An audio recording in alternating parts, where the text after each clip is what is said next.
Happy Monday. Hey, Randolph. Hi, Frank. Hey, Lynn. How are you? How are you? How was your weekend?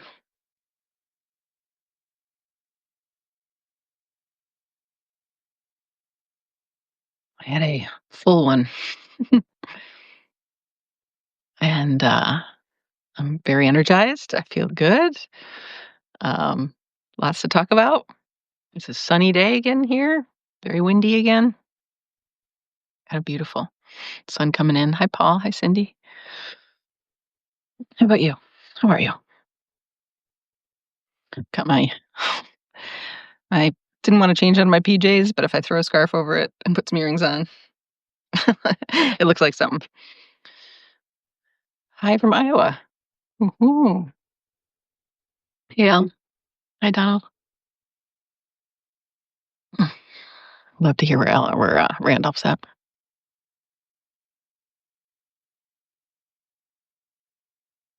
Um, okay. Well, tell us how you are. Tell us how you been. How was your weekend? Um, I have several announcements. First, hey Wildfire Rose, hey Charles. So I'm gonna get to those, and then we're gonna do a kind of long form exploration slash meditation slash healing with our own field embedded in the earth field. So that's the plan for today. But first, several things. Big weekend, big updates. Um, Hi, Asipa. Okay, first, Al is here. Al Hasty is officially online as a advisor, as an advisor or coach, um, helping anyone who is ready for one-on-ones to wake up to oneness, to heal. Same process. Um, Al is on my website and on Substack. So you can go look at his bio on Substack. You can hop over to my website for his bio and to schedule with him there. There's a form you'll fill out. It's $100 an hour, 140 I think for the first session. And Al's got his description of what he's going to help you with, but this is a man completely devoted to healing, to fulfillment, in major awakening process, and I couldn't be more thrilled that he's there for you. So he's also part of the men's group, kind of there to co-host the men's group with Randolph being our main point person. That men's group is every Sunday, 2 p.m. Pacific, 5 p.m. Eastern, and you can DM Randolph for that Zoom link. You now can also find the link for Randolph and the um, little blurb about the men's group on my Natural Healing Radio Hour description post. So if you go to my main Substack, you'll see a pinned post that describes what the Natural Healing Radio Hour is, and then it says down below how to participate. And there is number 6 or something is the men's group. I've also added on there number maybe 5 or 7 or whatever it is, to you can subscribe, obviously, to support the Natural Healing Radio Hour. You can do a paid subscription. I now have 3 other ways to send a gift to me, if you'd like: Ko-fi, Venmo, and Buy Me a Coffee. So just other ways to support my work that we offer for free here. Um, and then underneath that, so still all on the main post, the Natural Healing Radio Hour pin post, is a script that Randolph created for media outreach.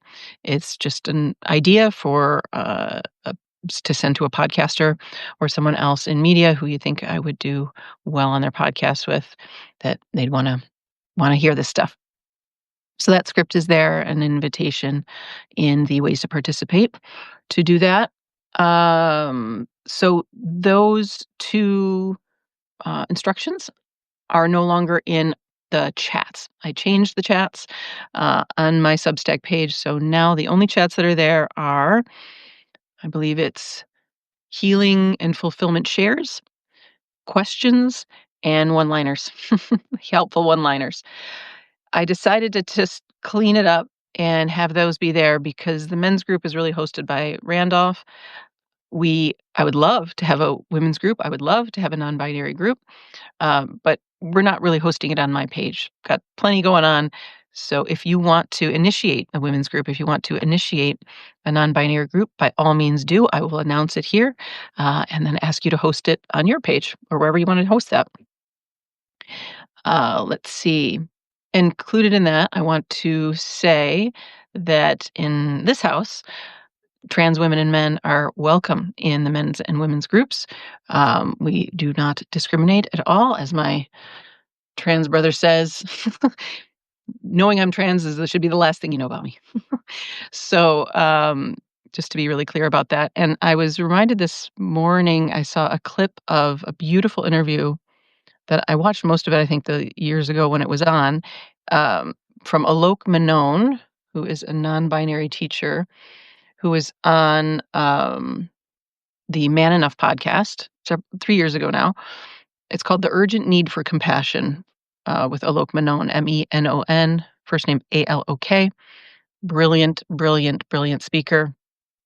And they talk about the gender binary as what we what the sort of fundamental thing to dismantle, and the freedom that non-binary people represent is the very reason they seem so threatening.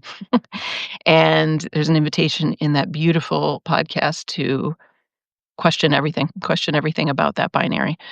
So, here over here, we are the grift of division and separation and binaries of every kind is, we don't play with that.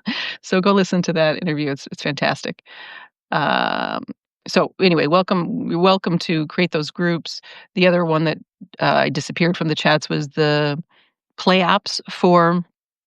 Oh yeah, like I said, the play apps for reaching out to media. That's now going to be on that Natural Healing Radio Hour post. And what else? Oh, and then I had the new PBS brainstorm area. New PBS is really going to be the People's Trust. So the People's Trust, uh, thank you, Al, is um, we had our meeting yesterday with the 12 of us, the 12 kind of core first roundtable. I'm just calling it the first roundtable. Have my I showed these guys yesterday. I have my little circle of friends. I usually put candles in there, but this is a piece of organite, another way to wash energy. Uh, Another story for another time. One of the founders of Western psychology was an energy healer. Uh, anyway, this is how I see us, as these decentralized circles, and then there's another circle over here that one of these folks is a node for another circle, and on and on and on, and we create our decentralized virtual and physical villages. So our first roundtable was yesterday, and we are going to create the People's Trust as a standalone Substack page. So not under my umbrella as it currently is. Orion is looking into that for us so that it's easy to send somebody to everyone. It's not under one person's name, and we have a lot to do to put that together, and we're doing that. We're going to say much more about it, but for right now, we're kind of closing the door, creating our little group to set it up so that it's ready for prime time, and then we'll open the door again for all different ways to contribute and to spread the good word and all that stuff. So stand by. I would suggest. I mean, you can send people to the People's Trust on my page, but it's not quite time to subscribe yet because it isn't in its final form. Once it is, we're gonna ask everybody to spread the word because it's gonna be, a no-brainer. We're gonna do a big marketing push, basically. So, there won't be any money involved with People's Trust. It's just gonna be an affirmation, and then it will also house, what I can't decide what to call yet. I've been calling it the resource library. Uh, but it really is more like a gift market or a gift marketplace or a moneyless marketplace. It's kind of all of those, which is the list of all the affiliates, all the folks like me who are doing the natural healing radio hour, whatever they do, and giving away at least a portion, a big portion of what they do. So there'll be that list of affiliates, and there will be another group of affiliates, which are, instead of individuals, going to be groups that affirm what People's Trust is doing. So I'm going to be reaching out to the General Strike, which I'm a member of. And so there'll be group affiliations on the People's Trust as well. So so we're not there yet to ready to launch, but if you know of folks who you think would qualify as giving away their farm, giving away their tools, and would be a good fits for our resource library, reach out to me. If you know of groups that are in the spirit of the People's Trust, also reach out. We are going to create a list for when it's in its finals form to reach out and connect all those nodes, so that the People's Trust is really this kind of like a central node. And of course, it's all decentralized in the end, but it's a gathering spot for people ready for the free world. It's the statement of what we are and what we're doing, and then any affiliates are doing that same work, just in a different way. So I hope that makes sense. So stand by. I will let y'all know as soon as that's ready to launch. And speaking of which, Doc Smith, who is one of our resource library folks, who was on Friday, is doing live streams every day this week. Uh, Several, teaching a bunch of stuff, 30 to 40 minutes, I believe he said. So 9 a.m. Pacific every day this week. Check out Doc Smith's live stream. He was inspired by the live streams here, and I was inspired by what he taught us, and especially this weight on the head. And I had my 11-pound. I put my rice back in the bag I had. I had an 11-pound bag of rice on my head for, I don't know, 2 hours, 2.5 hours or something. I think it was Friday night while I was cooking and making pasta and eating. I just sat around and I was like, this is just living as Native people have. This is just what African women do. And now, have been in the past, like all of our indigenous people, right? It's how to live in a natural way. And uh, so it was just like, it's an incredible thing that we have, um, this white man who's describing the sort of spinal, alignment and all of that, and is showing us sort of the left brain understanding of the intuitive understanding that our bodies have known forever and that we're always returning to. So I I want to share with him that the bag of rice is a lot easier than that ball because it's soft and it just hangs out, and so I could just walk around with my hands free. And I tell you, I felt so good. My face felt toned. I felt more aligned, and it, like he said, it resonated throughout the rest of the day. So I plan to later today. I didn't go because where I live is a little hilly, so I was like, maybe I'll just stay at home to try this out first. But I'm gonna go on a hilly walk and see how it is with my bag of rice in my head. Good. I hope I mean, we'll see. If I run into somebody, I'll just share. I'll just share, but usually I don't. Anyway, thought y'all would enjoy that. Um, Welcome, Louise. Welcome, Abby. Hi, Jeremy. Hi, Miriam. Hi, Gasyandathya. Beautiful. Hi, Vaspi. Clear explanation of New People's Rush virtual organization. Thanks for the redesign. Sure thing. Yeah, we will launch it as soon as it's ready. Okay, other announcements. Tomorrow, ooh, I'm excited for this one. Claudia's gonna be back on, uh, and we're gonna do another healing conversation where we're healing all the same stuff, and the bravery and the vulnerability, which is the same thing, that is the strength of Claudia, is extremely inspiring to me. And, uh, she's ready to talk about the core wound, belief of money, having trouble with money, which, in my view, is really the belief in scarcity. And so we're gonna dive deep on the money wound, and the scarcity belief tomorrow, which everybody has. I don't know anybody who doesn't have it. I don't know anybody, because money is this trick. It is a It is the illusion of this world. So we will it's just gonna be great. It's gonna be great to pull that out of there. Let's see. The other thing that Randolph shared with me was this brilliant inquiry with ChatGPT on the kindreds. So for anybody who this sounds they don't know what I'm talking about, there are 6 subspecies of humans. I'm calling them kindreds. I presented on them. Was it chapter 25? I don't know. Don't remember. Sorry. It's called the kindreds. Uh, and it's a 4-hour presentation, and I'm leaving it to y'all and to all of us to create this field guide together to come together and realize, the fundamental traits of these subspecies. So Randolph used ChatGPT and asked it to list 6 dominant characteristics of each of the kindreds, presented with highly readable, relevant detail, and got this fantastic summary. I would say I agree with about 75% of it, which is great. It's a lot to work with. I can tweak it, and it's like we're always talking about. It's like even any of us, I offer something. It's like, here's my offering, and it's like this much resonates with what you're saying, right? This much of me, and it's like, yeah, I get that. That's correct. And the kindred's conversation is just a conversation. It's a conversation with AI. It's a conversation with each other where we're like, yeah, habits are like that. Um, let's see. He well, and Randolph said it was so healing for him because it was this description of being a fairy, and he realized how he grew up was the opposite. I'm guessing he grew up with humans, and that it was so hard, like every single attribute, he was encouraged to do the exact opposite. And so this can be a big relief where you're like, "Oh my god, I was interestingly born in this family that made it very challenging."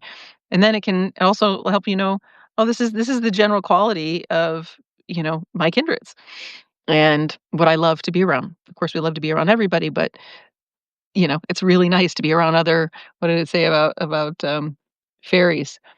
Ethereal, expressive, free-spirited, playful, and whimsical, lives with a sense of wonder and spontaneity, creative and artistic, drawn to beauty, art, and self-expression, social and charming, naturally magnetic, enjoys connecting with others, airy and lighthearted, avoids heaviness, prefers joy and fluidity.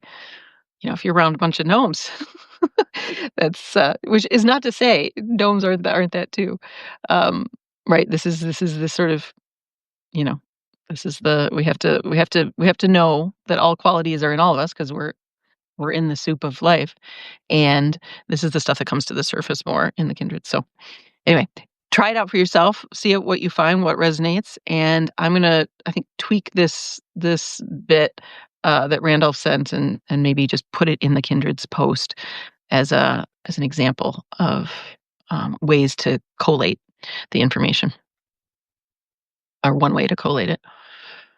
Okay, what else? Okay, I wanted to talk about a conversation Vasvi and I have had about as we're healing, and I'm using the word wakening lately because awakening is like not wakening. So, wakening, as we're waking up and healing, same process. It's an opening process from the inside out. All, all of our identities go. We don't get to track from our belief about who we are, what life is. We have to we leave our what we think is our stable ground. It never was stable ground. It's very unstable ground because it wasn't based in reality. But all the identities gotta go, and this is actually something Alok says in this interview, which is they're talking about what is. They're not talking about performing gender. They're talking about, "This is what is. This is what I wanna wear today. This is what I feel like how I feel like expressing myself." Right? Some days, as a non-binary person, that's a little more whatever on the spectrum, right? And that's that's living without an orientation in a way, without any societal orientation. That's why non-binary folks are so, like, fundamentally apart, like, fundamentally at the forefront of our freedom. Um, and, they all Alok happens to be a person of color as well, so we've got, a very a very free person, come a long way. And what they have is a disorientation in a sense. It's and so Vosby and I were talking about the discomfort because we're used to knowing something. It's like I know this about myself. I know this is the right expression as a man or as a woman or as a student or as a daughter or whatever, right? There's some role we hold on to, some sense of ourself, which is just a story. And Vosby's had these moments, we call it like falling through the floor, where it's like I won't be able to function with this level of disorientation. And I wanna keep affirming and keep saying to you, it's not true. It's not true. Disorientation is the healing. It is you as an open channel. And there's such a flow of energy and there's such an aliveness, you're not gonna be able to track yourself. You're not gonna be able to stop the river, stop the flow of life and go, "This is what this is." That's what we're doing, right? We're trying to cut through a river, like scoop up the river and go, this is what the river is, right? Which is what the division, the divisive story, the separation story has done, right? It's what we do in biology, what we do in physics, everything. We cut the plant and then we study it. And it's like, you missed the whole fucking point. You missed it. It's in the flow. So you're not so we use language and it implies that there's a noun here doing something. There's a woman here who's speaking to you. It's not actually true. There is a flow that I don't know. I'm just witnessing the flow. I didn't create the flow. I didn't go choose the thoughts. I'm not stopping the flow. I'm doing my best, which is just awareness showing up for the flow. So you will be disoriented. It's no problem. It's no problem. That's your freedom, where you get to just go with what is, not where you think you should be, what you think is where your safety is, where you think you're going, which doesn't mean you don't have goals, you don't have natural purpose and places you're heading, but it's the flow that's heading there. It's naturally where you're heading there. It's not an unnatural, effortful, trying to fit a square peg in a round hole movement. So it's the sense of falling and the fear of falling, which is like the fear of the void, the fear of death, the fear of it's all kind of the same thing. If you can see through that fear, you fall through the floor of freedom. And there is just unending life that will show up to support you. So, Osby, did I cover that? Hi, Michelle. I uh, I want to make sure you know that before we go into the meditation exploration today, as well, so that you don't. It's like I used to have those dreams where I'm falling asleep at night, and it's like a little jump because it's falling, right? You're releasing into the unknown, and right there is this. There's this guy, I forget his name, Bruno something or other. He teaches what he calls play fighting and teaches falling, right? Where we just get used to falling, get used to falling. In martial arts, they do this too. My friend teaches that, or she should teach, but she is like a double black belt on Aikido, where you're learning to move that with that flow and let yourself fall and let yourself fall and let yourself fall. It's physical. It's energetic and physical, same. So when you find yourself falling and you don't know where your ground is and you don't know anything, keep going. Good. It's all good. Cool. Um, okay. I think that's it for updates. Yeah. Okay. Any questions on anything I mentioned before we get into our exploration?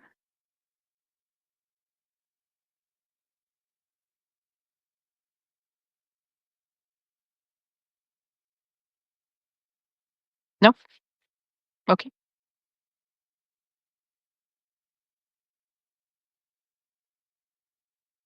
Oh, I did wanna mention, if you enjoy these, if you find yourself helped by this work, please spread the word. Please restack. Please, post. Please comment. Get involved. You know, I we it is crunch time in the world, and we need all the healing tools and all the support. Everybody needs all the support that we can get right now. So don't hold back anymore.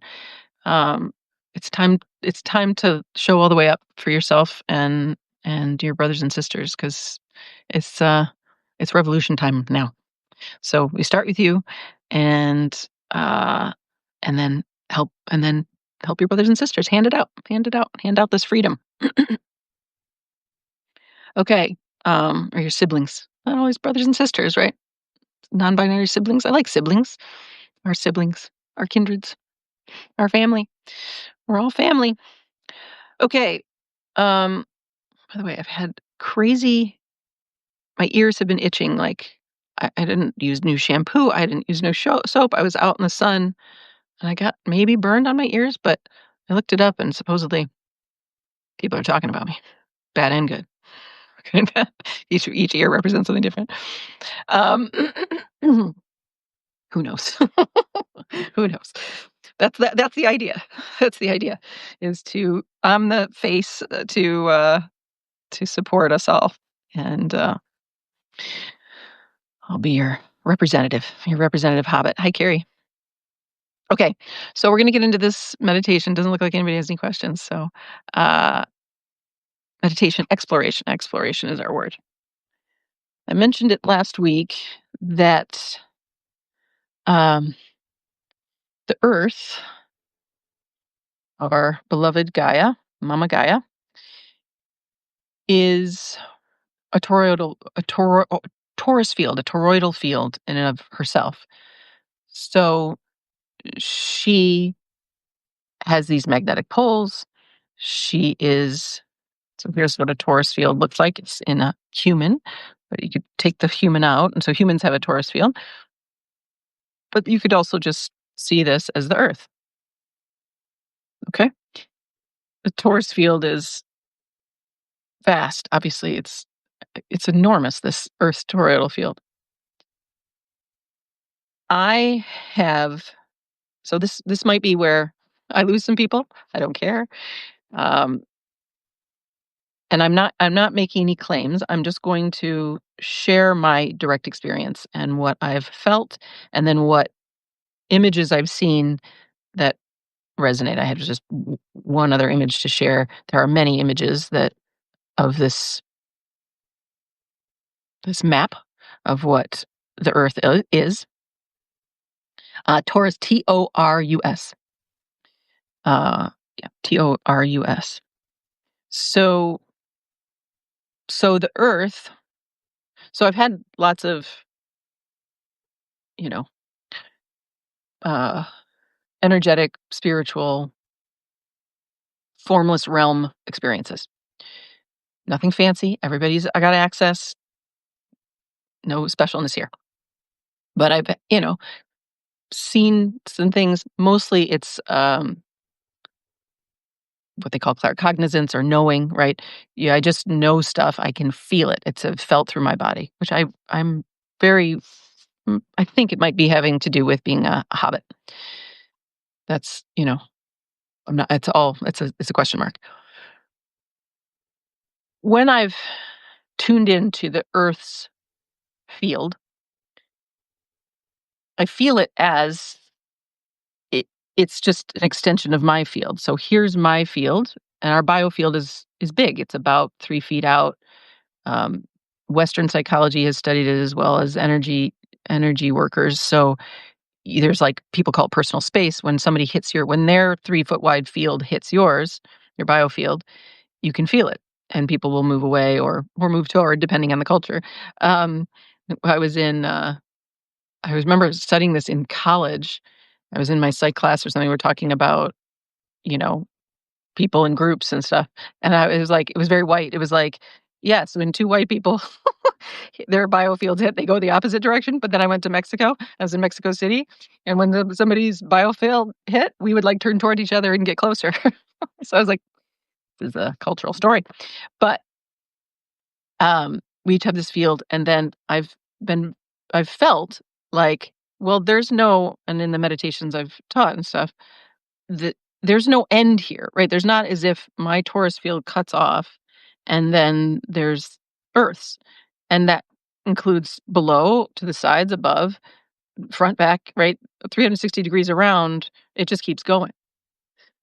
And I've had the experience of like feeling that that it has a spherical shape, but that so the whole Earth has a spherical shape, but that I'm not on it.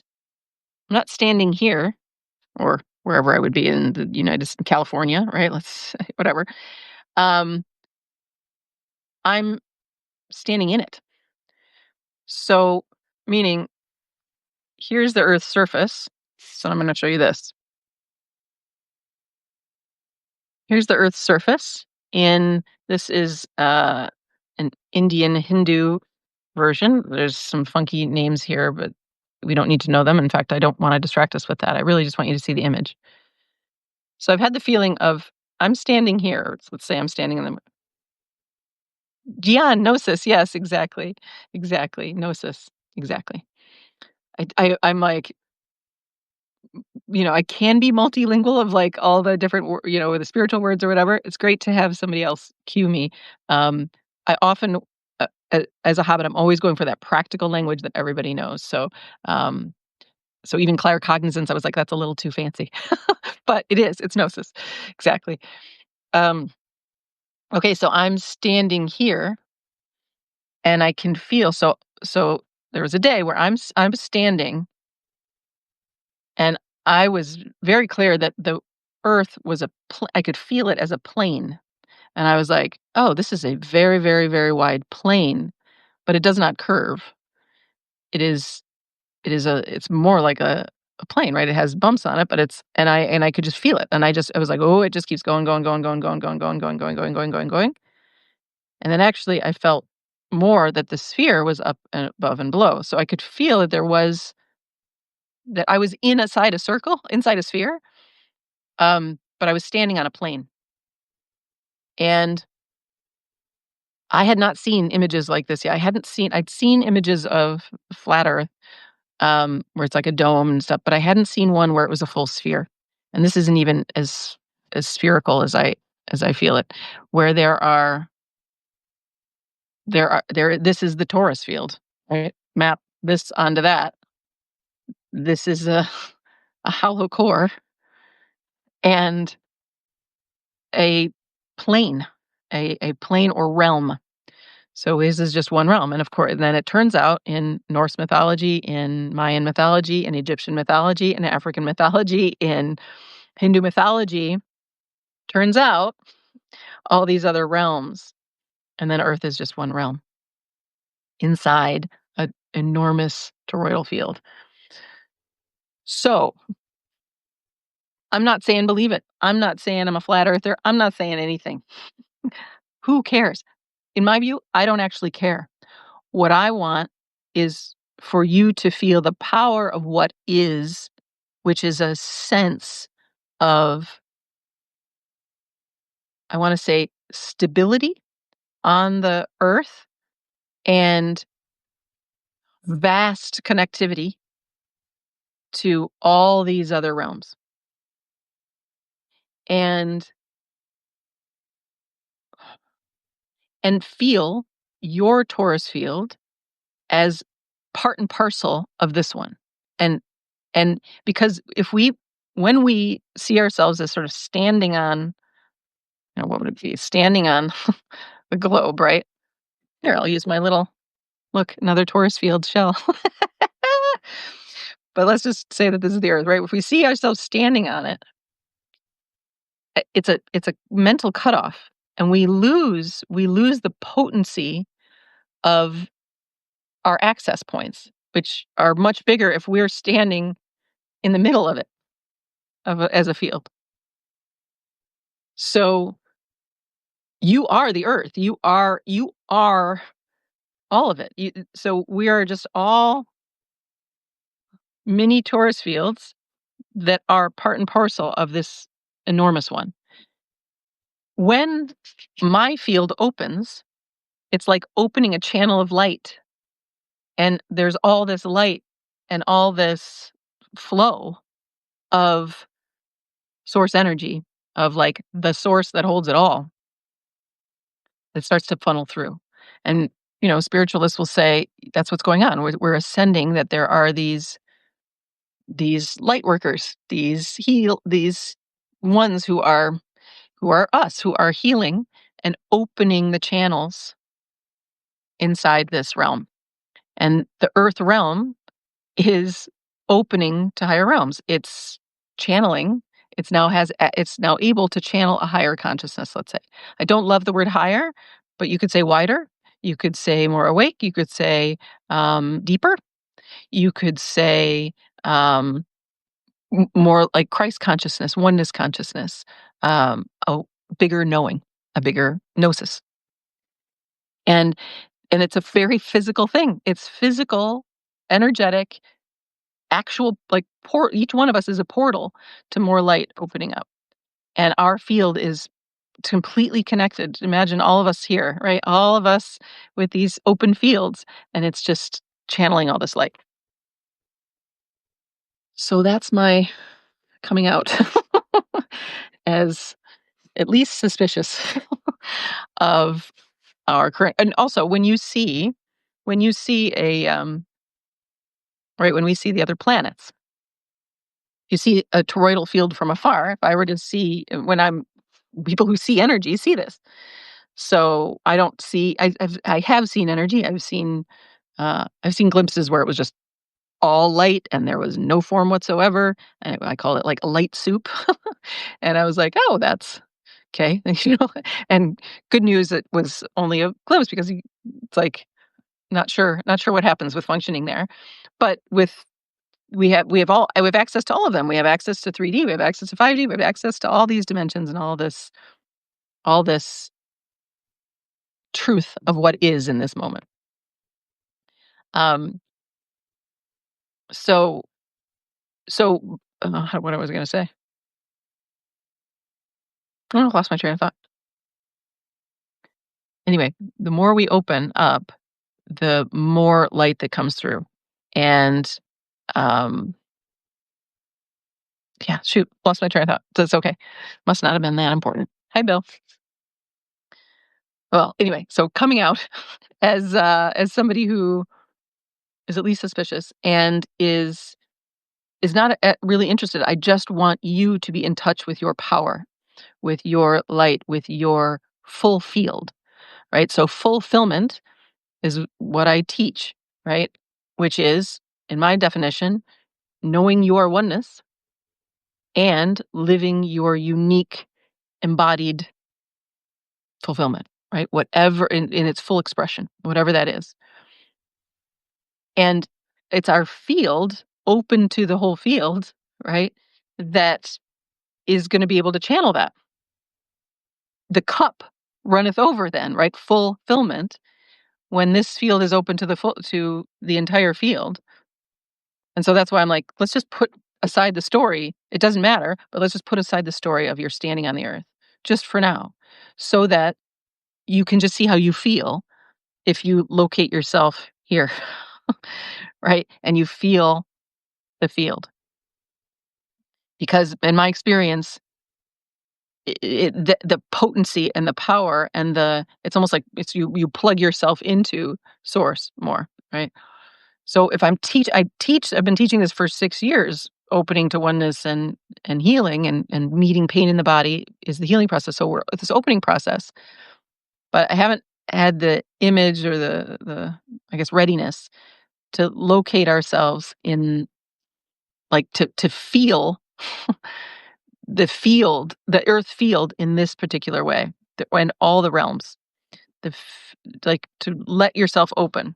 The other thing going on here is there's like 12 chakras, And these realms, so we live in the realm of the heart chakra, middle earth. And um, maybe that's why hobbits are our heroes sometimes. I don't know.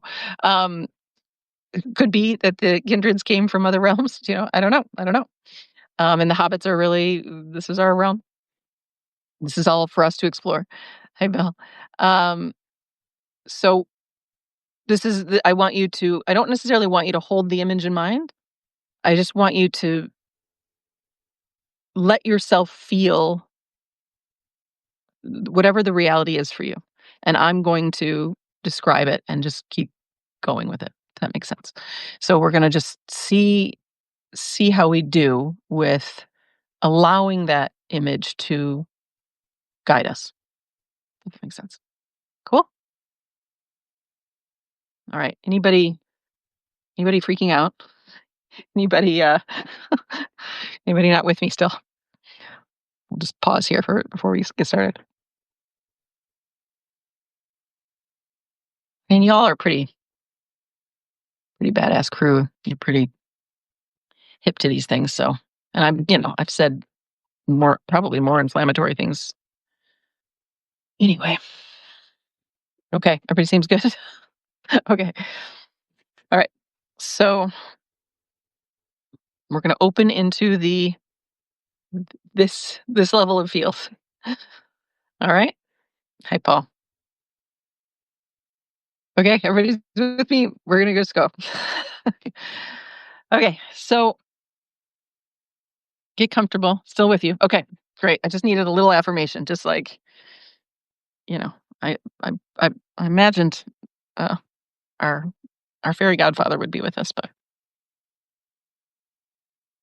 and I suppose if anybody's too spooked, you'll just leave. But it's gonna be good. It's great. It's good news. It's actually really really good news. um, oh, that's what I was gonna say. Is that the planets from afar. So, oh, that's I remember the thought. Right. So if those who see biofields, so I was like, oh yeah, I've seen the light soup. Okay.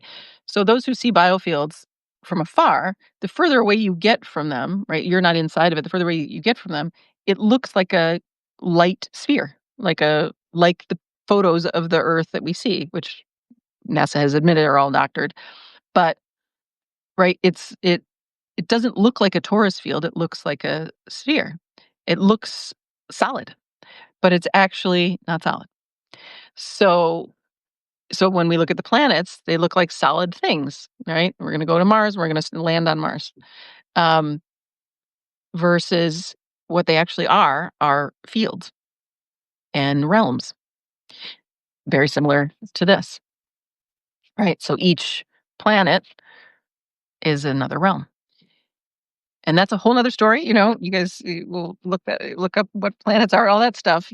And it's not really my domain. I'm interested in your freedom and interested in your fulfillment for humans, But this is relevant for our waking up and our healing is opening ourselves to this possibility that we're standing on a plane inside of an enormous field.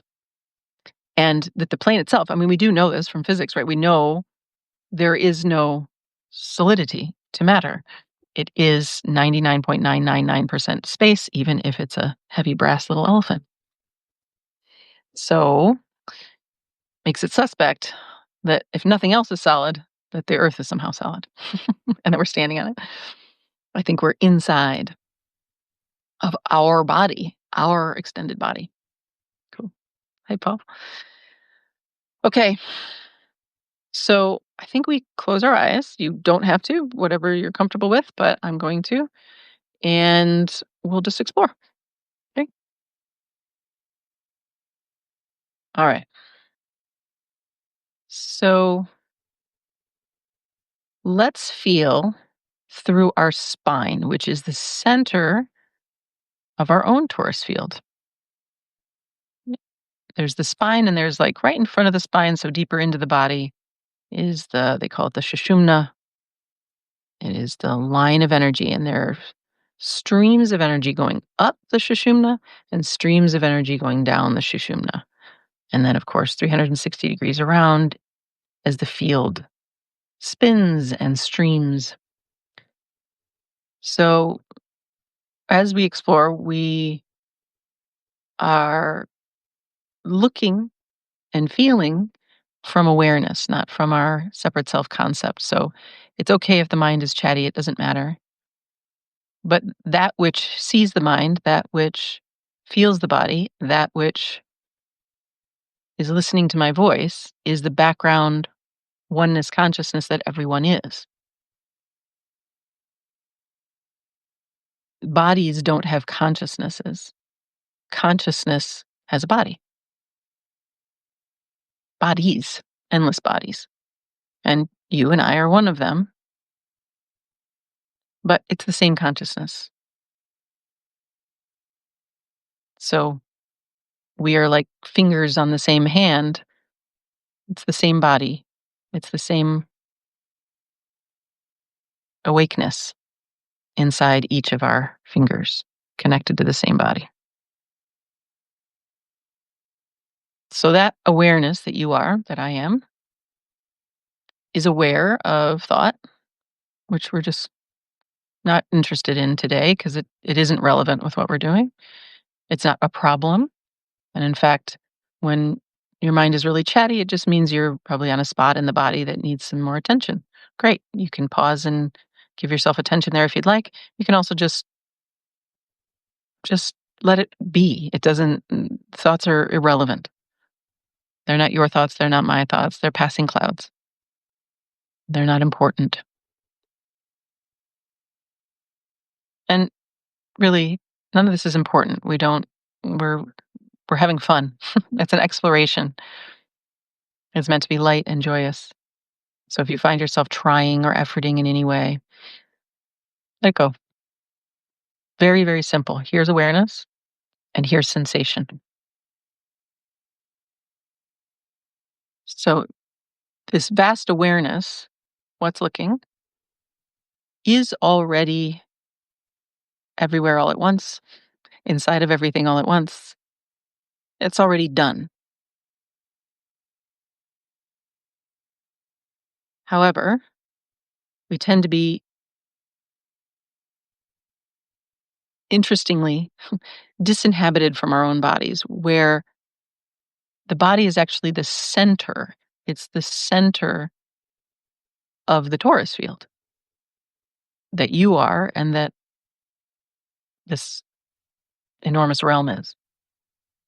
So, you, as pure awareness, your body is the center of your life. It's where you want to center yourself. And specifically, you want to center yourself most fully. I mean, we're going to center ourselves in our whole body, but like center is this shushumna, is the line of energy, the middle of the torus field along the spine. So let's start by feeling your tailbone. And as we go, as many of you know, the body will naturally release. So when we give awareness to our body, when we start to center our body and land in our body and deeply inhabit every room in this house, there's natural energetic releases. So if you feel like you want to move or stretch or shake or moan or whatever it is, let yourself do it. The body has lots and lots of pent up energy. You don't have to label it. You don't have to know anything about it. Just let it rip. You know, be be gentle, but let yourself move. And you may feel like being very, very still. All is welcome. Okay, so we're feeling the tailbone. Just feel it open. Feel that your tailbone is nice and open. You don't have to know anything about it. You can't know it from your mind. You can only just feel it. Awareness, feeling the body, centering in the body.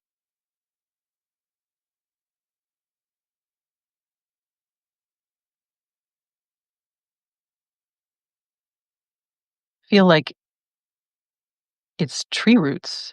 There's streams of energy. The torus field streams out the tailbone and down, down, down, down, down, down, down, down, down, down, like miles and miles and miles and miles and miles and endless miles downward.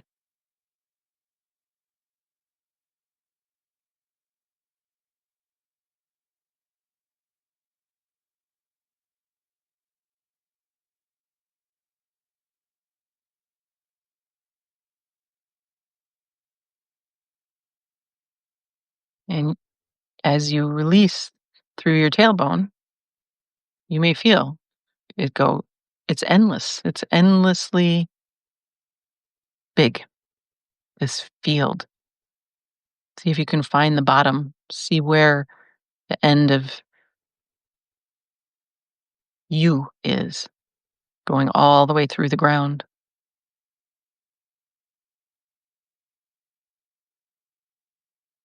And letting your tailbone keep opening and opening. And starting to come up a little bit above the tailbone, so the lower back and in front of the spine. And as you really get cozy inside your spine, inside this line of energy, this stream of energy, you might feel that your pelvis starts to relax and open as well, the whole pelvis. The hip bones open, the pubic bone opens, the perineum opens, the sit bones open. They just start to open.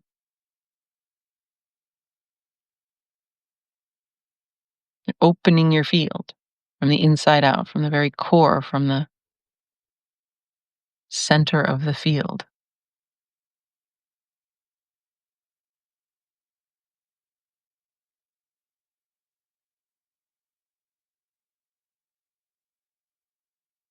Okay, feeling up a little bit higher into the spine. So mid back, let your belly relax. Feel that you're really inhabiting each vertebrae, feeling into each vertebrae.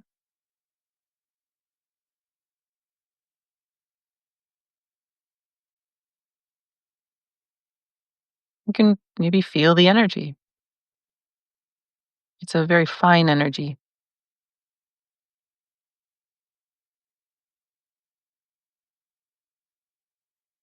And let your belly soften, let all the organs release. Let yourself unfurl. As we're doing this, you might feel your legs unfurl. Feel your legs just open, your feet uncurl, your toes uncurl.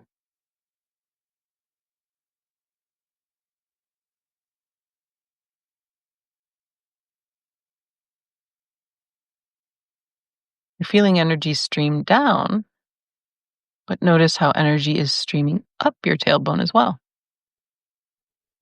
And again, don't have to think about it or envision it or anything. Maybe visions come, but we're just feeling how it feels.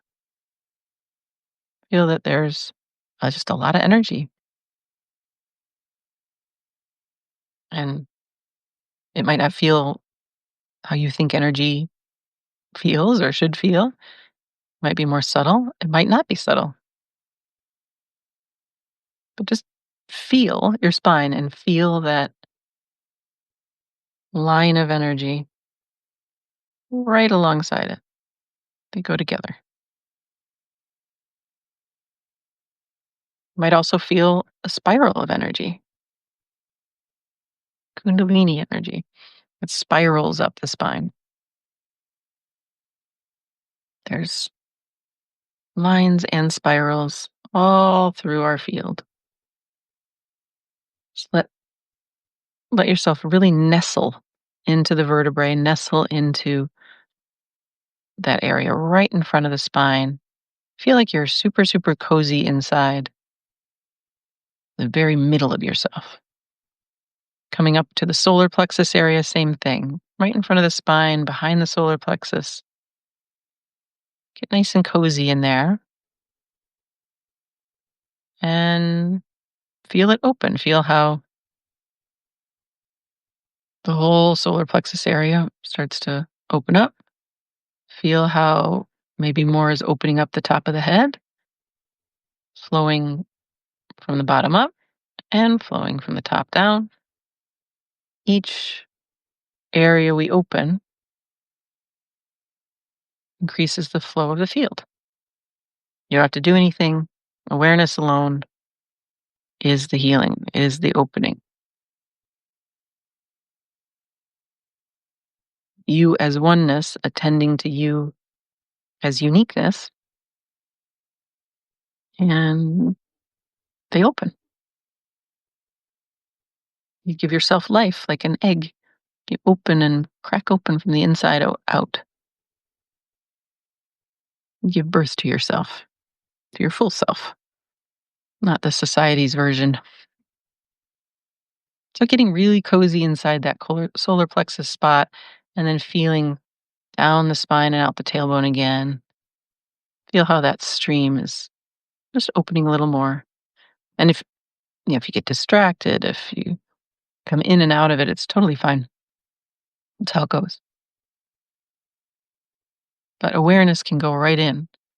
There's nothing actually stopping you. None of those thoughts are stopping you. Just go. Just feel it. Just feel your spine behind your solar, or like right next to your solar plexus, right under the ribs there, nestled, and letting the solar plexus really relax and open. Right. So then that part of the field widens, opens.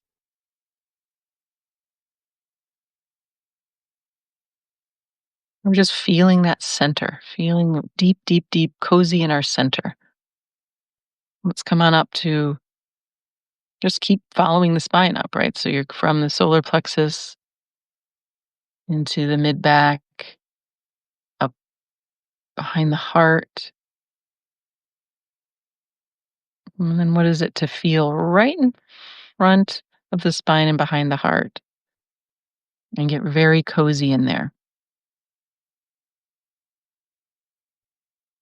Nestle inside your own spine, nestle inside your own center, and let it open. Don't camp out. Don't say, I'm going to live here now. You're just opening it. You do live here. You live in your body and you live as oneness already. You awareness, you don't die.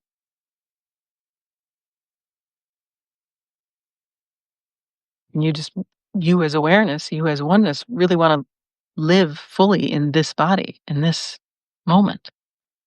And so we're centering ourselves here. We're opening up our field. It's so nice and cozy inside the heart. The heart field is very big.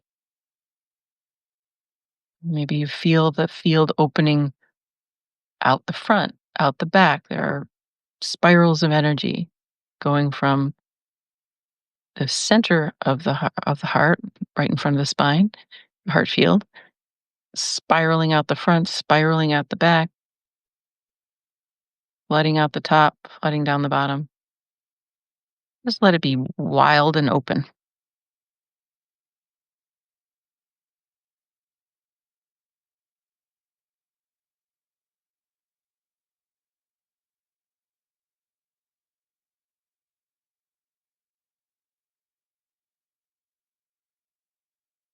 And again, if you feel like moving, it's great. So nice and cozy inside your spine. Keep going from behind the heart, feeling the energy there. Really, really nestled in now.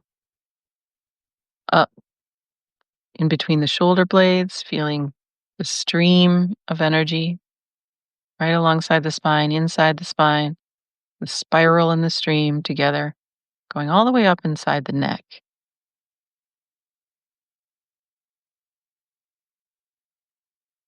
Feel that you're deep inside your own neck and in front of the spine behind the throat there.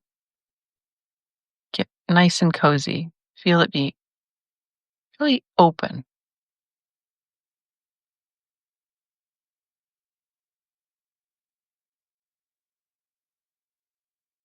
And as it opens out the front, it opens out the back, it opens out the sides. Feel the field of your neck, the field of your throat chakra is very big.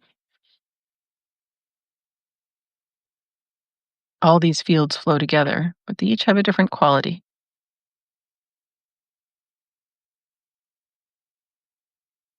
So just let it open and let the flow go up and down, back and forth, up, front and back. And that central channel is more and more open.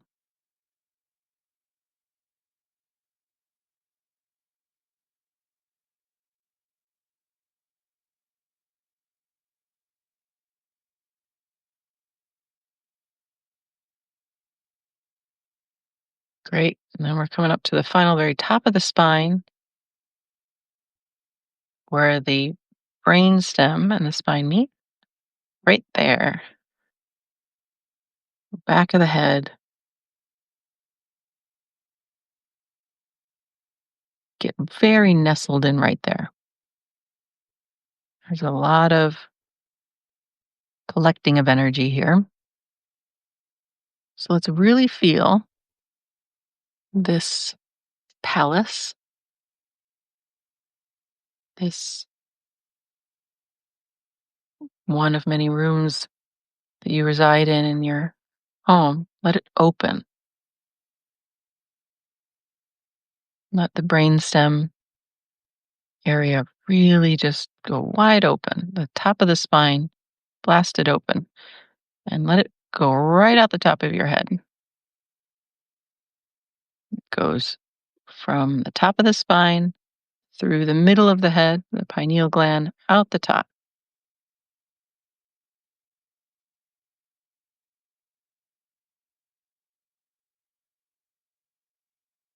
You're going to feel this stream of energy, top of the head, middle of the brain, behind the eyes, top of the spinal cord, brainstem, down into the neck, down into the heart, solar plexus, belly, pelvis, tailbone. And this natural stream, you might feel like you want your posture to be a little more aligned. It's okay if it's not, but this goes back to the rice on the head. It can feel really good to let that stream be as open as possible by keeping that posture.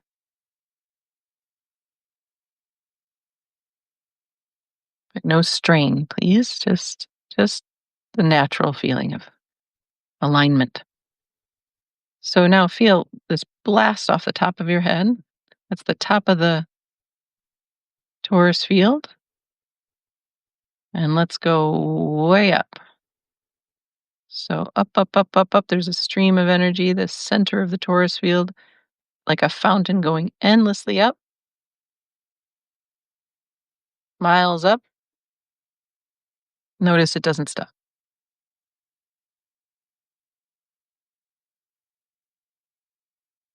And this fountain, like all good fountains, goes 360 degrees around.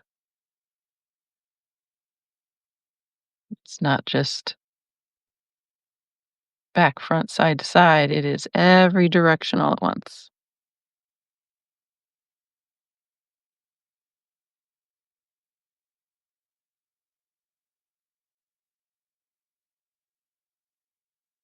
So now we have a fountain, this torus field going out the top of the head, streaming from the deep under the earth, streaming up, up, up, up, up, like a fountain going up. And then we have a fountain in the other direction. The torus field goes both ways. Streams of energy going down through the crown, down, down, down the spine, out the tailbone, and down, down, down into the earth. Both are happening at the same time. We are getting constantly resourced from this field we live in, this enormous field.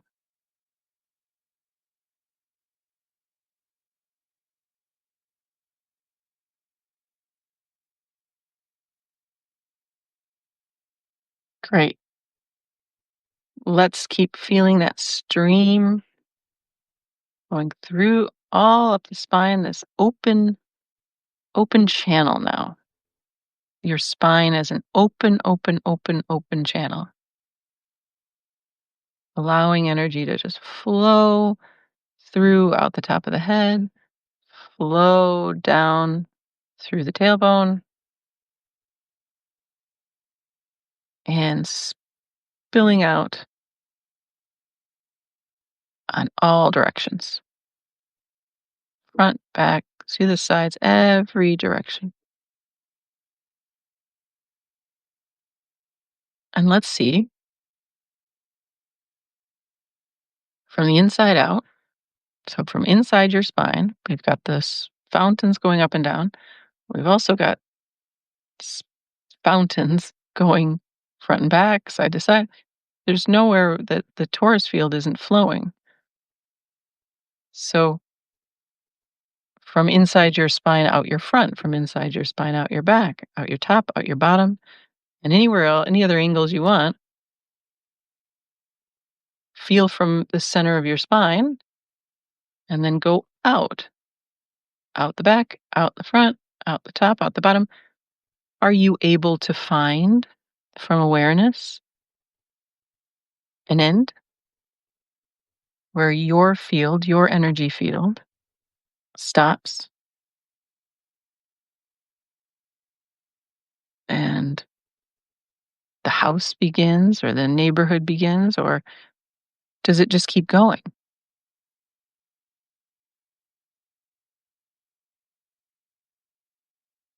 Are you part and parcel of the one field, this whole realm?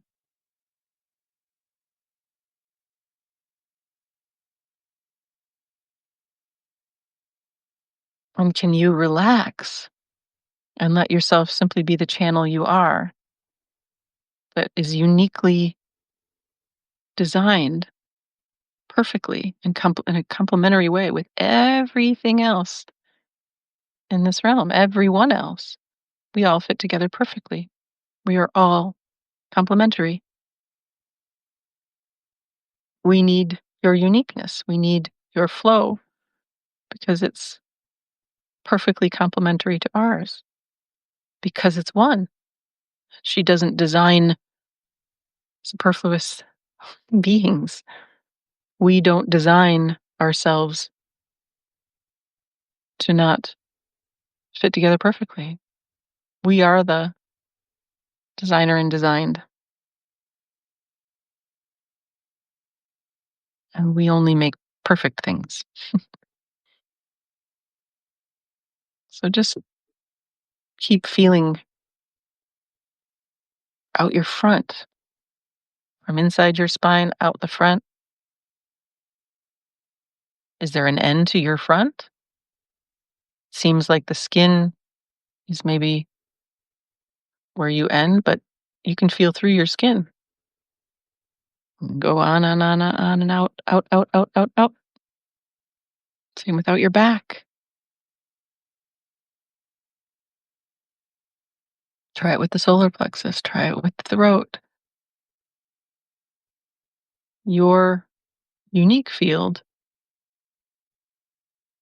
is nested inside the one field, the one sphere, the one home, egg of creation, whatever you want to call it,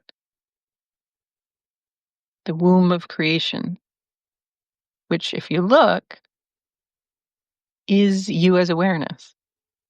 You as awareness is what is holding you as an energy field. There's space and light, and you're both of them.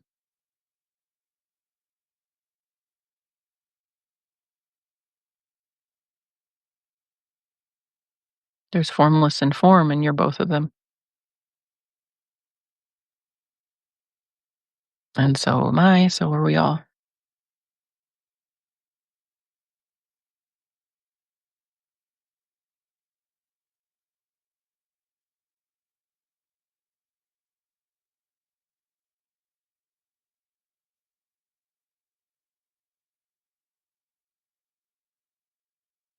And you can play here. You can keep feeling into your spine, feeling the spirals of energy, the streams of energy. from this wider view, this expanded sensation, you will also be able to feel where in your body there's some achy bits, some sharp pain, some dullness or cloudiness, or wherever feels a bit blocked. Go bring awareness there. Go open the fountain there. Which is to say, just visit it, just be there, feel it. Feel deeply inside that area. Your awareness alone will open that channel in the field, will open that stream of energy. It is energy healing, it is physical healing. Our physicality is energy in the end.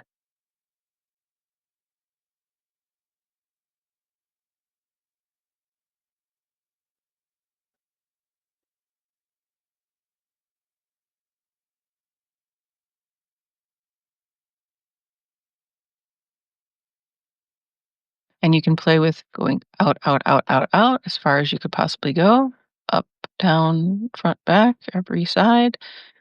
You can go deep, deep, deep inside. Can you get further inside the spine or inside that ache in your heart? Inside, outside, not a difference. It's just different parts of the field. It's the closer in ones, like the corner of your heart. And then there's one over there. Seems like it's separate, maybe, out by the trees, out by the road. But it's not. It's just an extension of you. And you can play with being further out from your center or further in from your center. If it feels like you're a little less connected downwardly, right? You could use more grounding. So that fountain of energy that goes, there are like roots of a tree that go down into the earth. Then go there. Feel that. Feel the weight of gravity. Feel the pull of Mother Earth. She pulls you toward her. And you can feel that through your tailbone. She's always holding you close. She's always holding you close. That's what gravity is. She doesn't want you to, she wants you to be with her. And you can also feel uplifting. There's energy lifting you up.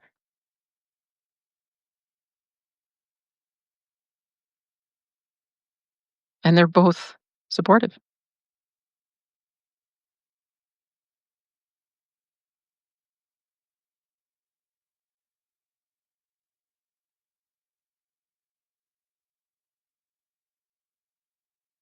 Again, continue to move your body and release. Release through your hands. Let your arms shake or your legs.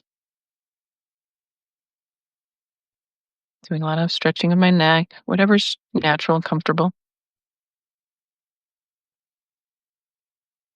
And let yourself be disoriented. Let yourself not have a set point.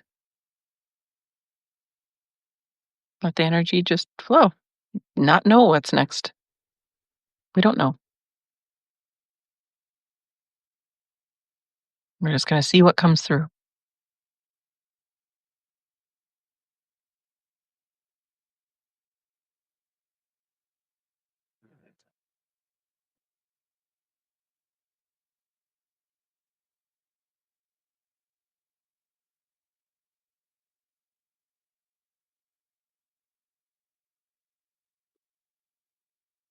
Good.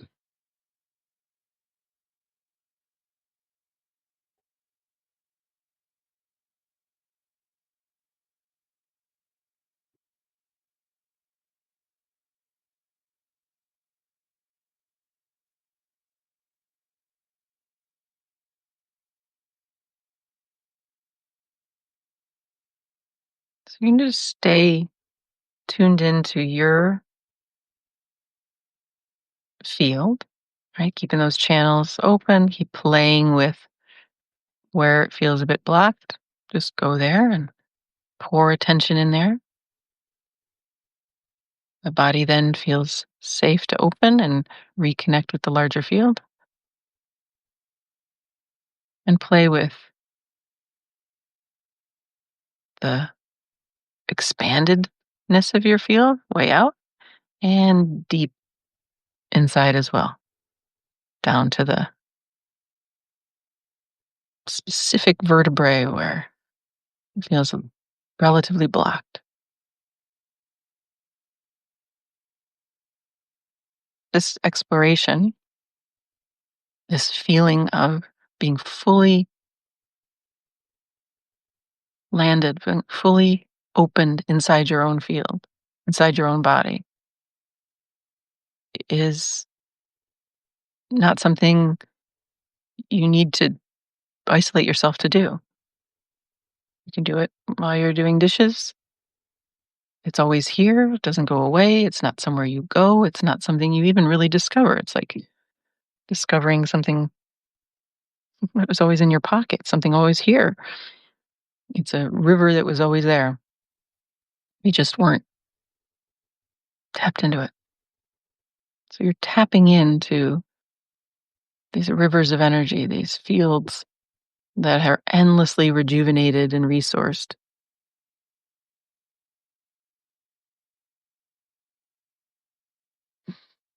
And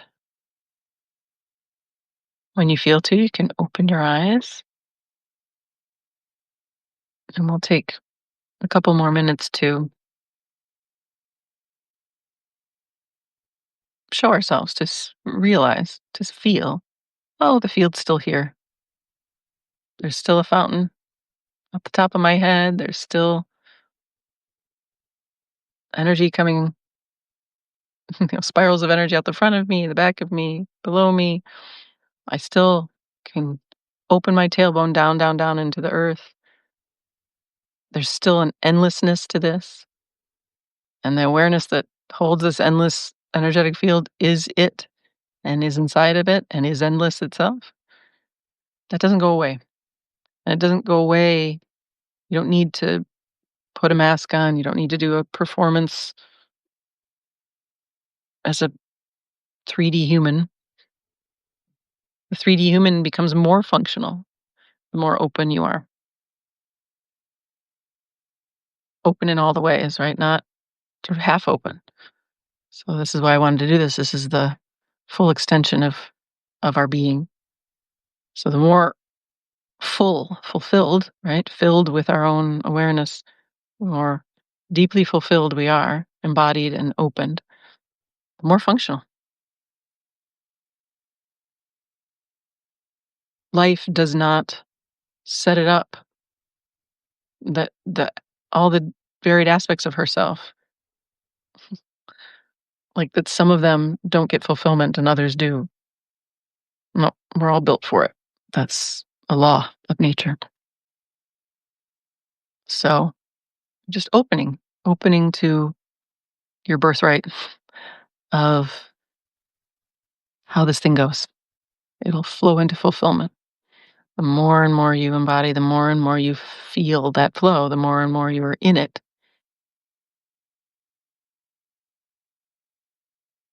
That's the only way I see it going. More fulfillment.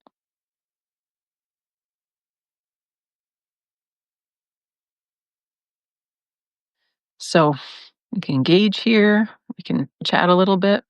Got 8 or 9 minutes here. If it goes longer, that's fine. Um, but notice the field's still here. It might feel like a little more open. It might feel a little more like I don't know, ethereal, vibrant, alive, solid, safe, energized. You tell me. Sorry, it was breaking up, Paul. Hopefully just on your end. Welcome, Carolyn and Alex. Hi, Ken. Hey, Doc. I mentioned your live streams.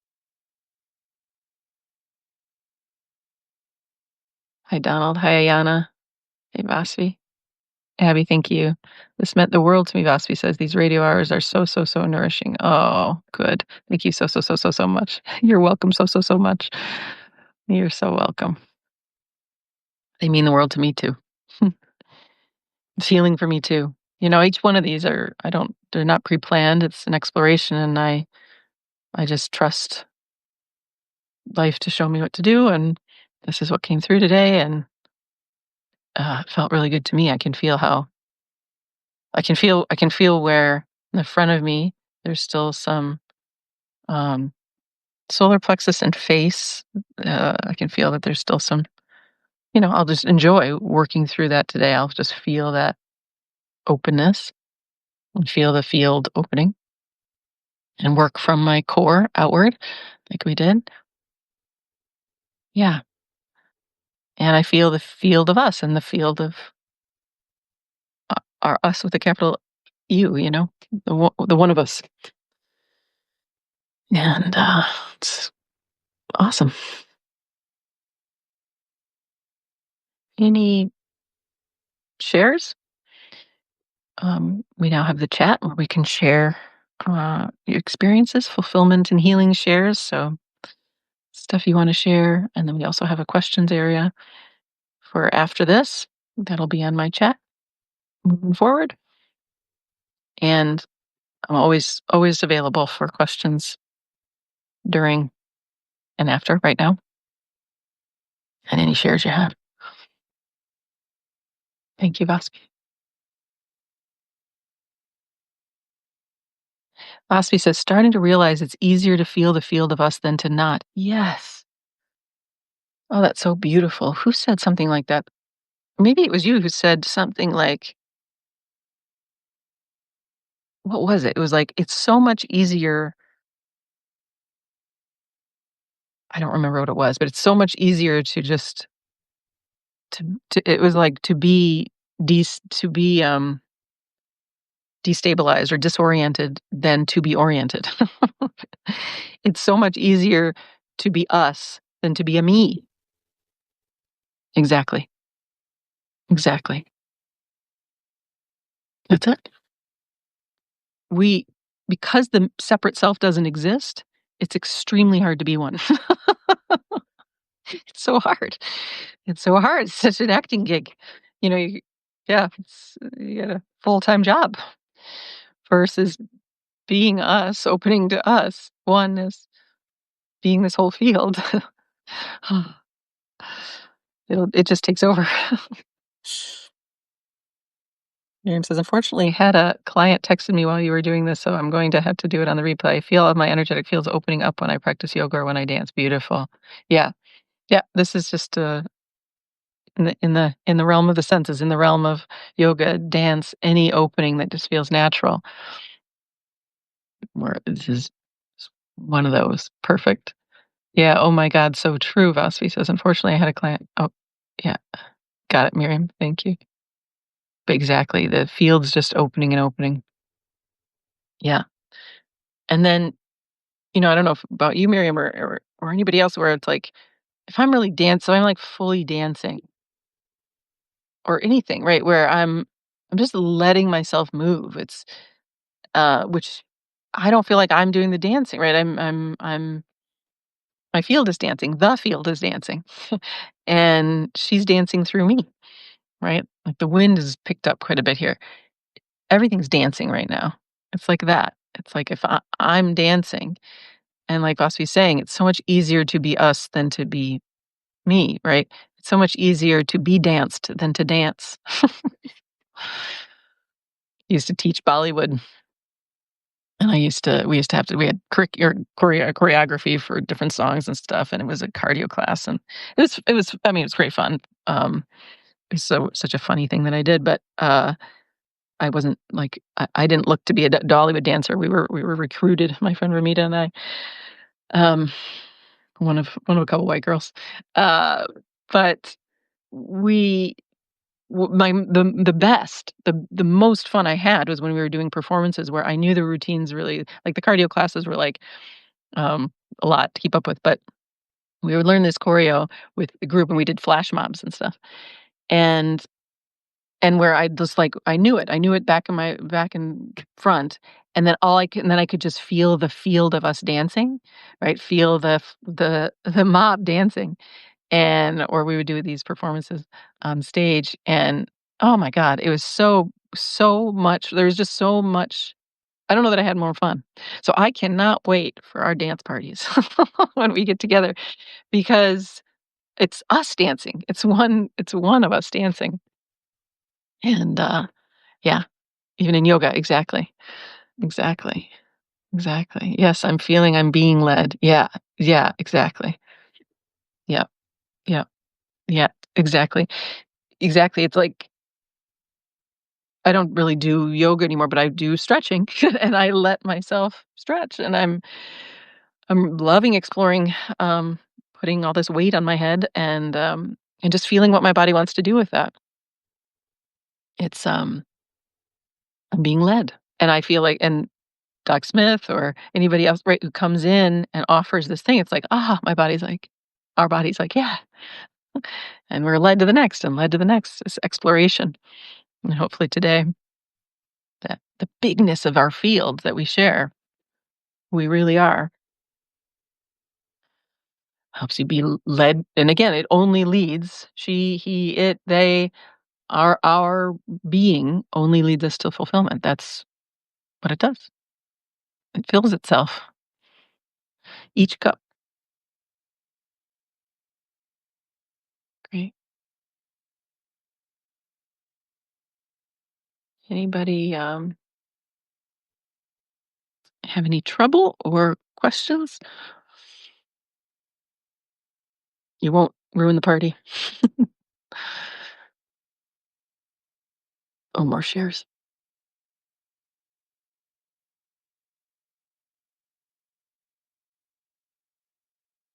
Just recommend keep playing with it all day, all week, you know? Keep exploring what it is to explore this field. Bigness of you, the depth of you, the aliveness of you, the core of you in that spinal area. Just it's endless to explore. Randall says, I like the place we go to where my body is just breathing and so very much enjoying that simple movement. Yeah. Yeah. And is that place here now? Did we actually go anywhere? Or is your body still just breathing itself? Life's breathing you. Life's moving you. Life's dancing you. Life's breathing you. Life's growing your hair. Life's having ideas through you. Life's being poetic through you. Life's being beautiful through you. But did we go anywhere in that meditation, exploration? Or did we just explore where we're standing and where we're always standing? Us as oneness, awareness, and us as a body. Here we are. Here's this awareness, and here's this body, center of the torus field. Mhm. Where's the torus field then? Just optically looks in the 3D like separate beings here, but just different channels inside of one field. So what do you think, Randolph? Is it a space or place? Hi, Ashley.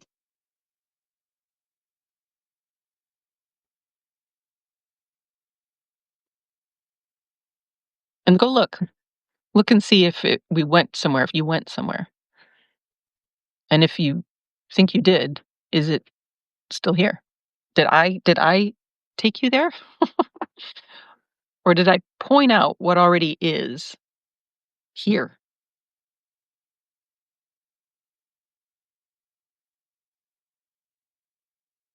See what you find.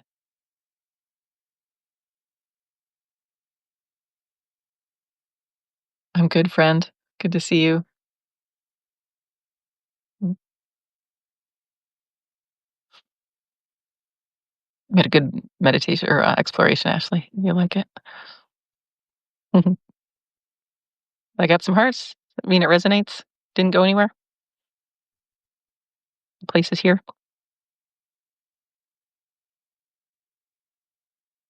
It's a quiet, a silence. Of course it is, was, and will be. Yeah. Yep. Yep. This place is your core silence, the silence of awareness itself, which is silent, and there's all this aliveness that pours out of it, all this movement inside stillness. Yeah, the place, settling into that which experiences the movement, settling in that. Yeah, you don't go anywhere. Where would we go? It's all right here. And there's always that silent center, let's say, silent ground. Mhm. And you can't get lost, and you can't die, and you can't fuck it up. And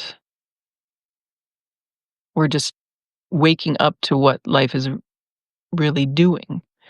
And she, I promise, is moving us into fulfillment. Which you don't even need me to promise. You just look as look, look. That's what this one's doing. This one wants water. This one wants a nap. This one wants to shake and twist.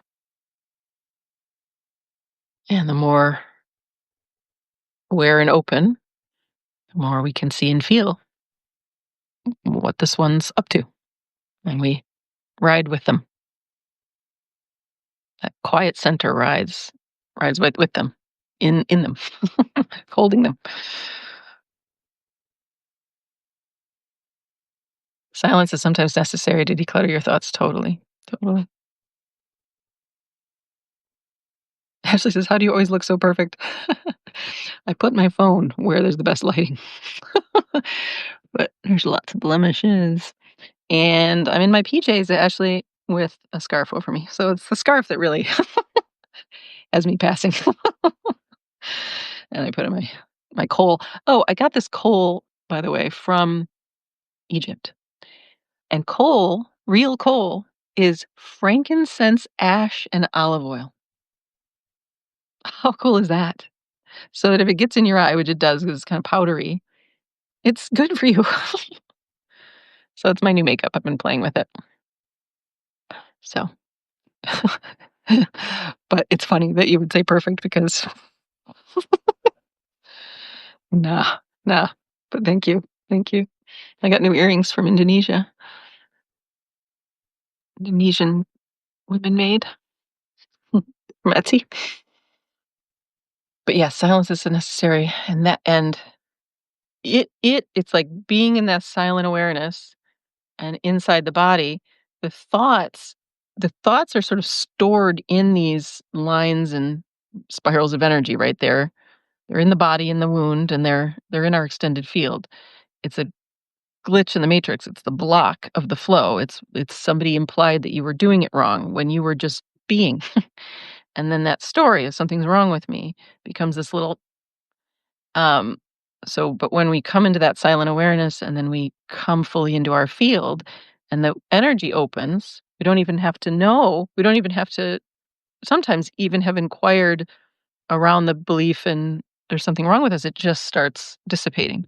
Right? The thought just disappears because you're not you're not um you're not attached, right? You're not connected with that story and not and then and as a result leaving yourself abandoned, not living your fulfillment inside your body, inside your field.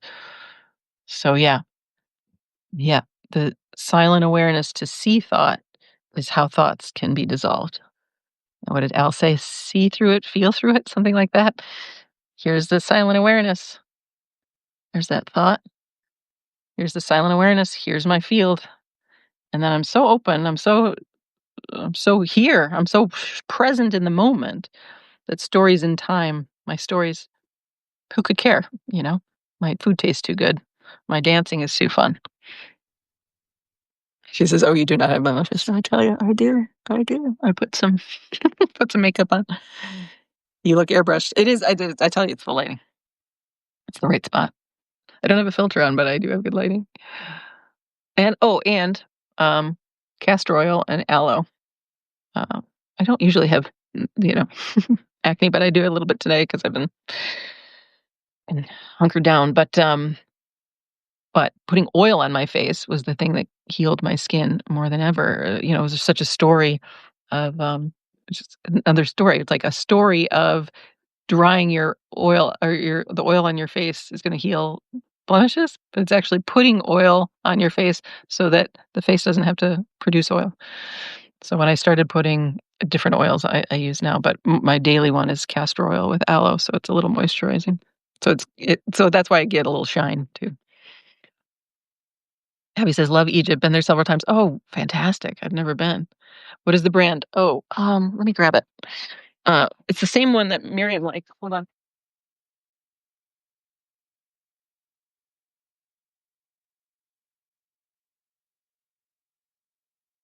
What is it? Creekwood Naturals. I think it's Creekwood Natural Castor Oil. So this is mixed with aloe. I put it back in. So and then my aloe I got it's like pure aloe. I think I bought it on Etsy. Um, you know, high grade, organic, blah blah blah. But I think I do half and half, half castor oil and half aloe, and then it's emulsified now, and then you just shake it. And yeah, and then I bought this collagen boosting oil that has like rose and different things that Miriam suggested from, or I don't know if you suggested the oil, Miriam, but it was on Anima Mundi. I like that, so I'm putting that on at night, and that's been nice. It's and moisturizing as well. Really? Yeah, really. We call it Kol Kajal. Yeah, Kajal, I mean. See to it, see through it. See to it, see through it. Good. I do want something for the feel through it, like from the body. See to it. But you're right, see to it. I don't know. See through it. It's sort of like see through it, see through the thought, feel through it. Feel to it. I don't know. It's almost there. Oh, stop it. You look perfect. You are glowing. Thank you. Thank you, Ashley. I would compliment you as well. I find everybody beautiful. Thank you. Lemire says, I learned the same about oil in my 20s. Great. I learned in my 40s. Brand of the coal. Ooh, Nefertiti. It's this beautiful. Well, I'm going to show you.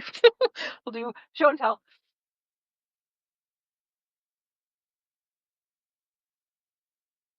Um, this I got on eBay. Nefertiti brand. A beautiful, I forget the wood, but there it is.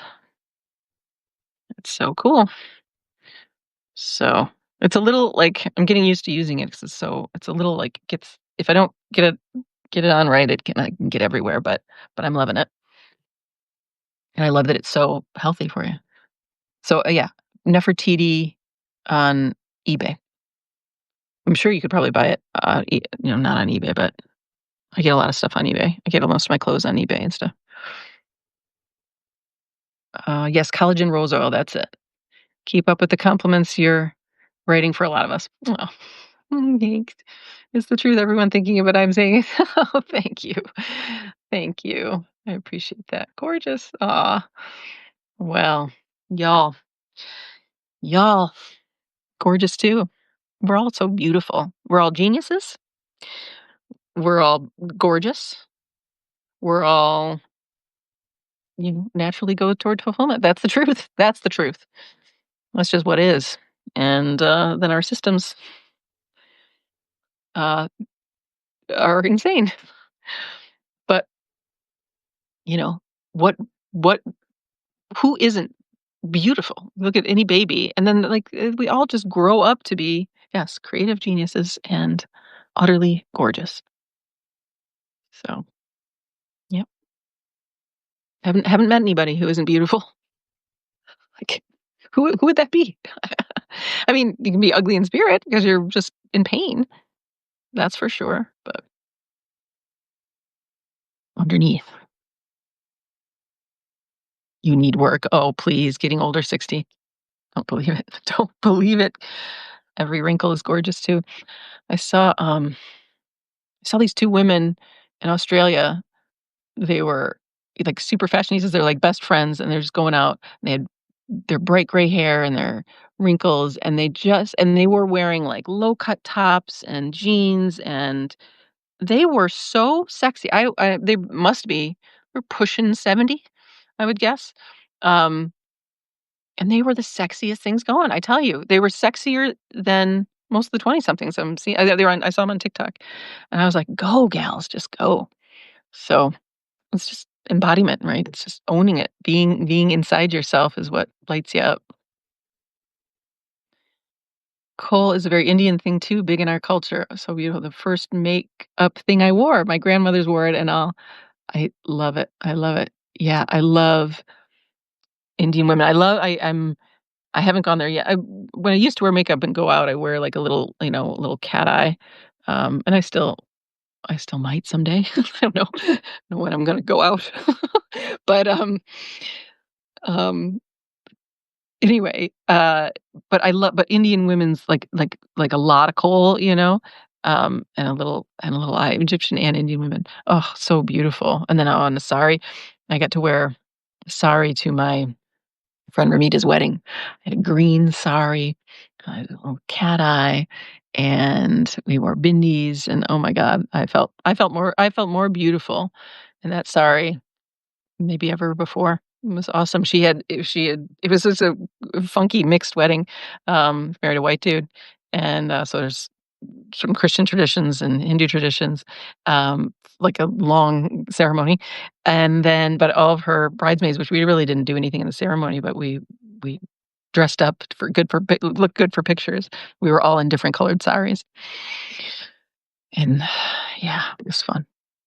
Someday, Vasfi, you and I will get together, and we will wear kohl on our eyes and saris together and dance. Ashley says, "At 70 years old, I'll cover everything up, including my head." Please don't. Please don't. I say take more off. Ashley says, "At least I don't weigh 220 pounds, anymore. I weigh 125 now." Oh, well, I'm sure you were beautiful at every weight, whatever feels right to you. I'm starting to, like I say, we're actually our favorite, and the more we heal, we just fall in love with ourselves. And so I'm just now starting to be like, "Oh my god, this woman's beautiful. How did I miss it?" Now, I have seen myself as beautiful before, but it's coming online. And I gained, I've just gained more flesh as I've gotten older, especially after menopause. Um, it's collecting fat, but I'm loving it. I'm just loving like a little belly and a little more hip. And I'm really strong because I go on these epic walks and stuff, and you don't wanna get in the way of my kick, my punch. Like I got a mean right hook. So I'm tough. I've got muscle, but I like the softness around it. So I was like, "Oh my god, it's such a beautiful body to be muscular and also some fat storage to look very soft and womanly." Uh, I love that for you. Saris are really awesome. I know, aren't they? Ashley says, "Oh heck no, I lost my weight in 1.5 years." Oh, that's good. That's nice and healthy. I hope I hope you're just feeling good at where you are, and it just sounds like you are taking better care of yourself, and then it naturally our bodies naturally like I'm like you're never gonna find me talking about diet anything I've never done fasting or diet anything as much as I 100% respect everything you do, Miriam. I'm like, I just do what's true. And so I bought a lot of the stuff and I kind of do a juice fast or I kind of do an intermittent fasting because I'm just not hungry. It's not because I'm doing intermittent fasting. Um, and I don't feel like eating. I just like drinking water and stuff in the morning. And so your cues, Miriam, or anybody else who would offer, it's like, oh, I use them if they resonate with my body. Um, but what was I gonna say? Uh, oh, shoot. I'm losing my trains of thought here. Oh, well. Off it went. Um, I don't know. I don't know. It's gone. Doesn't matter. Uh, God, there was something I was gonna say about food or something. Oh, diet. You'll just never catch me doing a diet or anything, um, or any ideas of health or anything because it's like it's a pursuit of something instead of that's what I was gonna say. It's a pursuit instead of just being in reality, being in your body, honoring what they want. And then we have these natural set points. It's like I had a um I had a friend who lost a bunch of weight because she went on all these diets and everything. She felt awful. She felt and it's probably the opposite for you, Ashley, but it's everybody's different. Um, she lost all this weight because she was told, it's unhealthy, blah, blah, blah, and it's unattractive. So she lost, I think it was like 80 pounds or something. Um, it got inflammation, got arthritis, and she was eating well, I would say. Is this was somebody at Whole Health when I worked there where, she was seeing nutritionists and all this stuff. Anyway, long story short is she she gained back, I think, like 60 of it and was the healthiest she'd ever been, meaning when she found the food she really wanted to eat, she, found her right weight. And and then and then and having sort of gone on this journey, she realized like, "Oh, no, this is how much I wanna eat. This is how much this is the right weight for me." And it wasn't that it was the right weight. It wasn't she sort of stopped tracking her weight. She did stop tracking her weight, which I was like to women constantly, I'm like, "Throw that fucking scale out. Do not talk to me about your weight. I wanna talk to you, and I wanna hear from you what feels nourishing." Um, and so if it's healthier food, it's whatever's true in your body, then your body's not gonna punk you. She'll bring you to whatever natural weight. And then, of course, as women's bodies, where our weight fluctuates quite a bit. So, um, so anyway, but like her markers, right? She would get these labs and things. All of her markers, which we know labs aren't great, much healthier when she actually gained the weight back. Um, and it was, her diet was about the same, but um, she had a weight that was actually more fulfilling for her and natural for her. Oh, and then she, like, lost all this weight, bought some clothes, was miserable, and then she finally, like, when she was wearing the clothes that at her bigger weight, um, she felt beautiful again. She, like, bought all these new clothes and stopped and wore them in a way that was, fitting, right? She bought the right size, and she loved how big her breasts were and her hips were and whatever, and, loved her fell in love with her curves having gone through this journey.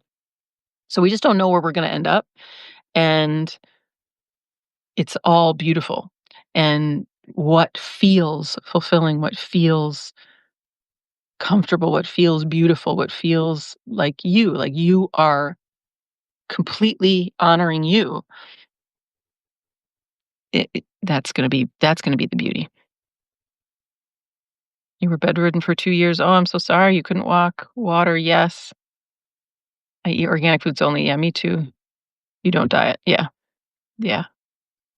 I fired a doctor because he told me I was obese. Good for you. Fruits and vegetables, yes. My BPM is too high. I was fortunate to have an intuitive nutritionist who told me to get rid of the scale. Oh, good. And eat mindful, and your body will contour naturally. Perfect. This is it. I'm so glad. I mean, I knew that would be the case for you, Miriam, but it's so tricky in your biz because many people, at least at the nutritionist where I worked at, where they went to a nutritionist to lose weight. But you had great training, and I'm sure, and I never heard you say a word about that. It's just all about health and intuition. Rosby says, "Isn't it obvious at this point, creating beauty standards and weight standards has always been about gaining control over our minds and distracting us from our own wisdom?" Precisely. It's what an enslaver would do. Every kind of psyop possible. Control women's bodies especially. Yeah. Every, yep, this if you notice, the standard of beauty fucking this, a skinny white woman, right, is closest thing to the oppressor, the man's body versus soft curves. So, uh, that woman Daniela who wrote the book on culture, I've mentioned this, but the every cult usually has a skinny white woman as their one of their sponsors because she represents obedience to the system of control that would make sure she stays thin and weak, not muscular and not with some fat on her. So that's what I was falling in love with. I was like, I'm both strong. My body is becoming, uh, um, a liberated being. She's both strong, which you hate to see coming as the patriarchy, and and's got some weight on her, got some hips on her. So, exactly, it's so obvious. None of my clothes look like a potato sack. Great. Now I wear a size 0. Oh my goodness. I teach intuitive eating. Yes, boss me. Obedience. Oh, heck no. Thin means low estrogen, so less womanly. Yeah. Yeah. Can be. Can be. Now, you're size 0. Thin is also beautiful. We're not saying that. But we do know the systems of control like to keep us hungry so that we remain weak and we don't know our power as women. We are the power. We are it. Yeah. Cool. All right, y'all. Well, this was a delight, fun, spontaneous conversation. And we will be back tomorrow, Tuesday at 4 p.m. Pacific with Claudia to talk about that scarcity story. We got body stories, we got all kind of insane stories, gender stories, and we're going to go for that money story. Knock them out. All right. Definitely never hungry. Oh, good. Good, good, good. Cool. Okay, y'all. What a delight. I will see you tomorrow or whenever I do. Thank you again for all the compliments. Made my day. And y'all are beautiful. Oh, you're welcome. Thank you for coming, Ashley. Great to see you. Great for everybody to be here. All 43 of you. See you next time. Bye, bye, bye.